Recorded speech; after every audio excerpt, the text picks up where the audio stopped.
दोस्तों, आज हम बात करने जा रहे हैं जैन बुद्धिज़्म की कुछ ऐसी 6 टिप्स के बारे में जिन्हें फॉलो करने से आप अपने लक्ष्य से कभी नहीं भटक सकते। तो आइए दोस्तों शुरू करते हैं। नंबर 1, गहन अनुशासन। जैन बुद्धिज़्म गहन अनुशासन पर बल देता है। विहारों में रहकर इसका अभ्यास करने वाले अपने रात को सोने, सुबह जल्दी उठने से लेकर पूरी दिनचर्या में, जिसमें खान पान सब कुछ शामिल है, अत्यंत डिसिप्लिन्ड रहना होता है, जिसका ठीक से अभ्यास करने पर पूर्ण सहजता और परम स्वतंत्रता प्राप्त होती है। इसे प्राकृतिक सहजता के साथ किया जाता है, फोर्सफुली नहीं। डिसिप्लिन का अभ्यास करना कॉम्पिटिटिव एग्जाम में सफलता के लिए भी आवश्यक है। नंबर 2, आत्मज्ञान अंदर है। जैन हमें आत्मज्ञान के लिए अंदर देखने के लिए कहता है। जैन दर्शन कहता है कि उत्तर के लिए स्वयं से बाहर खोजने की कोई आवश्यकता नहीं है।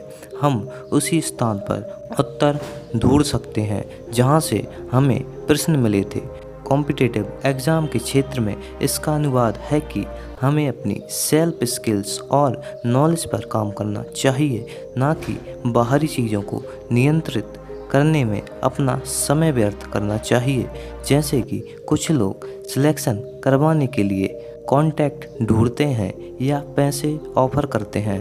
दलाई लामा ने कहा है कि दूसरों के व्यवहार को अपनी आंतरिक शांति को नष्ट न करने दें।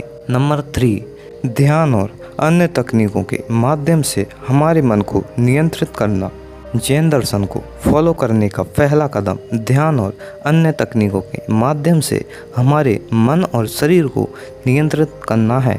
इसकी प्रैक्टिस करने से कॉम्पिटिटिव एग्ज़ाम में यह फ़ायदा होगा कि आपका मन अधिक विचलित नहीं होगा और एकाग्र रहेगा। जापानी बुद्धिस्ट लीडर फोन यामादा कहते हैं कि जैन का अभ्यास किसी चीज़ के साथ जुड़ने की क्रिया में स्वयं को भूल जाता है। Number 4, presence of mind. प्रसिद्ध बुद्धिस्ट फिलोसोफर लाओ त्सु कहते हैं कि यदि आप उदास हैं तो आप अतीत में जी रहे हैं, यदि आप चिंतित हैं तो आप भविष्य में जी रहे हैं, यदि आप शांति में हैं तो आप वर्तमान में जी रहे हैं। जैन दर्शन बस वर्तमान क्षण में पूरी तरह से जीवित होने पर बल देता है।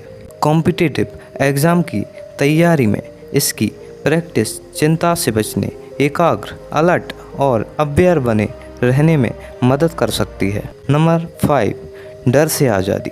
जैन मन को किसी भी प्रकार के डर जैसे अंधविश्वास, रूढ़िवाद, अत्याचार आदि से मुक्त करने का प्रयास करता है। जैन अपने सार में स्वयं के होने की प्रकृति को देखने की कला है और यह बंधन से मुक्ति का मार्ग बताता है। कॉम्पिटिटिव एग्ज़ाम में फियरलेस होना, नर्वसनेस, पैनिक अटैक इत्यादि से बचने के लिए आवश्यक है। यहाँ तक कि जैन आपको नेगेटिव और पॉजिटिव दोनों सोच से बचकर रियलिस्टिक सोच के लिए प्रेरित करता है। Number 6, minimalism.